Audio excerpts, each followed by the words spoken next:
Hey, good afternoon. My name is Alanis and I will be presenting with my teammates Samuel, Edgar, and Melody. We are representing the University of Puerto Rico Mayaguez campus. This is our team where first we have our advisors and mentors of the university in blue. In pink we have our NREL advisor, and then in orange we have all the team members. Based on the NREL definition of resilience shown, the objective for this project was to design a resilient, cost-effective, efficient energy system able to operate in isolated mode in case of a power outage. As for the solution approach taken to develop this project, first we did the designs and implemented a PV system. Then the energy storage system was designed to energize the critical loads during a power outage. After that was done, the PV and energy storage systems were implemented as a microgrid system, and finally, an economically viable solution was proposed. To start off, we first identified the applicable restrictions, which in our case were that the PV system could only be installed in the red areas shown. No exports with electrical grids were allowed, and the energy storage system design had to be able to sustain 25% of the peak loads of certain buildings as shown in this table above. The energy storage system also could only be charged by the PV systems. And now we'll be discussing the PV system designs. First, we have the general layout for zone number 1, which can be seen in the first figure, and in the second figure, we can see the same system but with the irradiance it receives in a year, where the brighter the L, the more is the irradiance it receives. In the table below, we have the details for the design where the types of mounts used for this, and all designs were ground mounts. The area installed in zone number 1, which gives energy to building 331, the tilt used for the PV arrays was 35 degrees with a 20-feet spacing in between each row. The system was a 1 megawatt with an annual solar access for the array of 96.3%. The configuration used for all the solar system was of 9 solar panels connected in series. Here we have the system of zone number 2 of a size of 101.5 kilowatt hour size array, and this as shown in these two images. And here we have a 1.1 megawatt size array for zone number 3, as shown in these two images, and its irradiance. And now we'll be discussing the energy storage selection process we did. So to make the official selection of energy storage chemistry, we conducted the techno-economic analysis shown above. Here, in the upper part of the table, the parameters used for said analysis are shown, where the cycles were defined as the cycles of discharge and safety was defined in terms of flammability and toxicity of the components of the battery. After the parameters of evaluation were selected, we proceeded to vote from 1 to 5, comparing each of the chemistries shown in the upper row. This was done once this was done, the importance of each parameter was assigned. And in the second column of the part, we can show the importance of its percent weights. After this was done, it was multiplied with the numbers that we assigned in the first part, and the general punctuations were the one below. It is important to recognize that considering that PNL once used their system as testbeds and information sources, we saw this as an opportunity to propose a system of not only one chemistry, but of several. For this reason, we used the best 4 options to develop several scenario sizes of battery system, and then ended up using a lithium-ion battery, a vanadium flow battery, and a zinc-bromide flow battery. Now I'll be discussing the general solutions. So in the background here, we have the general layout of the PNNL campus.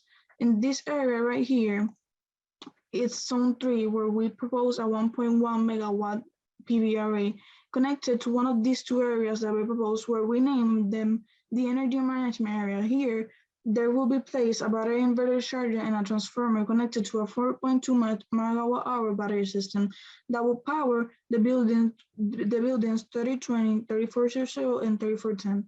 In the other side of the campus, we propose another microgrid system of 1.1 megawatt hour battery system connected in the energy and management area with the PV array of 1 megawatt, which will be connected to the 331 building. And the other microgrid we propose was one in the area of the building 218, where this array right here of zone 2 will be interconnected inside of the building with a battery system of 30 kilowatt hours in approximately 15 square feet room.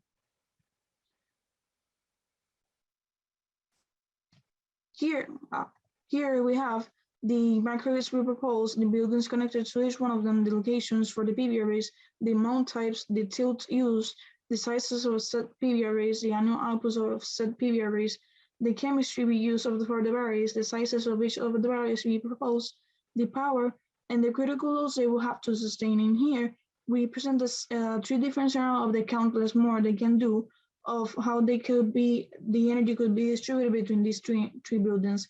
And for the other 2 microgrids, since there's only 1 building, there could only be 1 scenario, which is the one shown there. Here we present the microgrid 1 line diagrams where the microgrid number 1 is the most complicated one, which contains the 3 buildings. And it is shown that they are interconnected in the same bus with the PV array and the battery system, which these will actually have the function of the microgrid management system, which in this point, the microgrid management system would distribute the energy needs to each of the buildings. For the other 2 microgrids, the same was done. And now we have someone with the distribution system impact analysis. Before the team started designing the system, we had to first analyze the given load profiles of the buildings.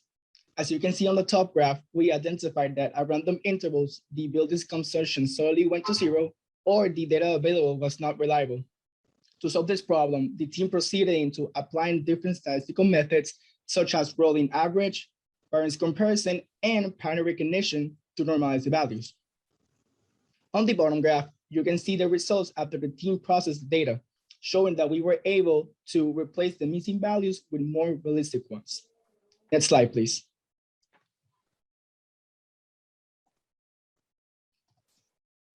Since the system proposed will not be connected to the utility distribution network, we decided to shift our focus in integrating an effective microgrid management system that will be able to satisfy the laboratory's main necessity of resiliency in their buildings. Our approach was to utilize the Energy tool-based software to simulate different dispatch strategies such as peak shaving and load shifting that will supply the buildings with energy more efficiently in case of a power outage. The peak shaving strategy can be seen on the slide, in which the black graph on top represents the consumption of the buildings and the power generated by both the solar panels and the battery as specified by their color codes in the graphics legend. Finally, the red graph represents the state of charge of the batteries, which is limited by the specified depth of discharge selected, which is 80%. Next slide, please. And now we're heading to the financial analysis.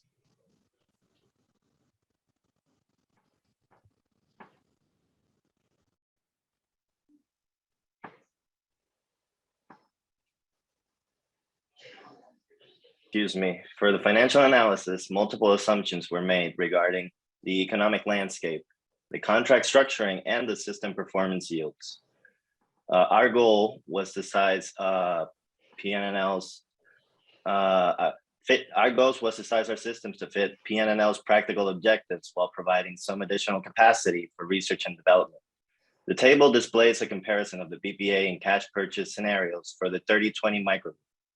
Our models are based on capital investment that covers the project sale price. And in this particular case, a PPA is preferable due to the system size and implied EPC cost. In the right, we see the energy savings throughout the contract duration, considering a steady rate of inflation and conventional utility fees. Next slide. Here we have some tables comparing scenarios for the other systems. Unlike PPAs, cash purchase agreements require that the host have the capital available for the system purchased. Construction and maintenance are also included. The available capital pretty much determines which arrangement presents the most convenience. From our proposals, we noted that cash purchases become less attractive as the system size increases, normally making feasibility more challenging, although generation and tax benefits are maximized. The addition of energy storage system also increased costs considerably, but as well maximizes generation and tax benefits. Potential risks were studied and determined unlikely to affect the systems due to the location and construction considerations, ensuring added value through resilience. Next slide. Reliability was also modeled with the interruption cost estimate calculator, considering some of the agreement parameters and certain system average interruption indexes for frequency and duration. The charts demonstrate how interruption costs can be mitigated by hosting a PV plus energy storage system, resulting in significant benefits. Now we move on to the overview of the development plan. To realize a realistic analysis, our team performed a topographic drought and flood risk analysis to evaluate and identify different kinds of risks before make the site selection. Next slide, please. The installing time of work calculations and analysis was subdivided by 3 zones selected. To calculate the time needed to complete each system, it was assumed 8 man-hours per kilowatt, and assuming each person works 40 hours per week, these data results represent a total of 2.2 megawatts size system, a total of 4,752 solar panels, 37 workers, and a maximum of 13 weeks approximately to complete the installation time. Next slide.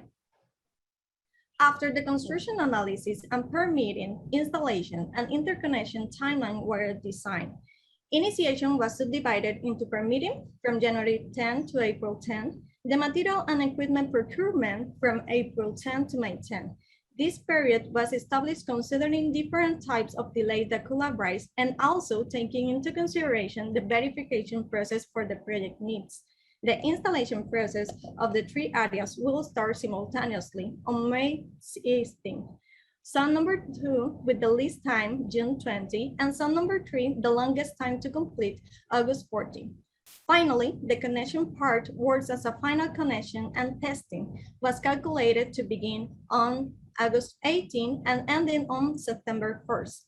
However, these days are just suggestions, and any change of this area do not affect the timeline, and the timeline can be adjusted according to the requested needs.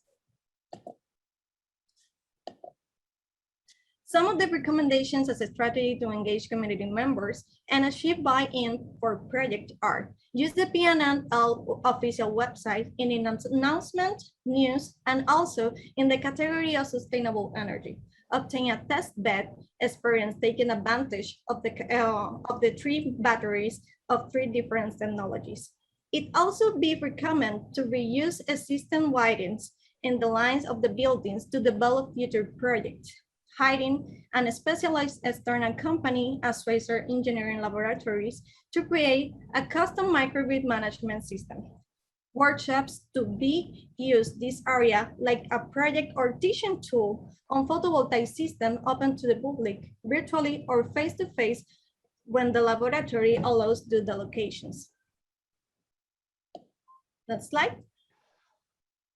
This proposal helps achieve the PNL goals with resiliency, using 3 different microgrids to help them achieve their resiliency goals, diversify the battery portfolio, secure and efficient energy management with a microgrid management system that allows them to secure their system, and also with a great microgrid that efficiently controls the energy. Our design meet all the requirements established in the PNL master plan provided. Finally, the financial analysis with the models accounts for the additional capabilities, and also the risk analysis that we did for all the designs, taking into consideration the topographic, the drought, and flood risk analysis.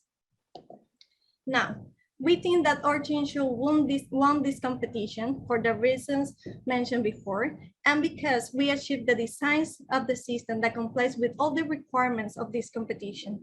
Use this project, batteries, and photovoltaic system as an educational tool, research experience, a partnership with other companies. PNL would get the most out of the system in a short and long term. A special thanks to the judges and also to the competition organizers. Thank you for your attention.